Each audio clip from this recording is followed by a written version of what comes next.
सब्र आसान नहीं होता। ये दिल को काटता है, रातों को जगाता है और इंसान को अंदर से भी तोड़ देता है। लेकिन यही सब्र इंसान को दोबारा जोड़ने की ताकत भी रखता है।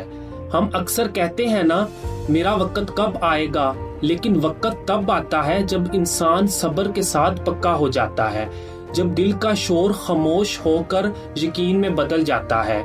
मुझे एक औरत की कहानी याद है। सालों तक इसने मुश्किलें देखी, लोग इस पर हंसे, इसको कमजोर समझा, मगर इसने बस एक चीज नहीं छोड़ी, सब्र।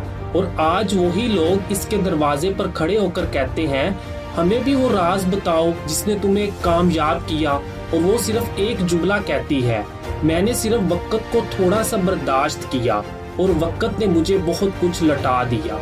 याद रखो, सब्र कभी खाली हाथ नहीं जाता, सब्र जमीन पर सस्ता नहीं मिलता। ये आसमानों वालों का तोहफा है जो इंसान को इस वक्त दिया जाता है जब वो टूटने के करीब है। जिसने सब्र का सफर काट लिया, इसके मुकद्दर में वो लिखा जाता है जो दूसरों की दवा में भी नहीं होता। मैं हर दिल अजीज के लिए बात करता हूँ जो हार मानने के करीब है। आओ हम अपनी सोच को अरूज दें।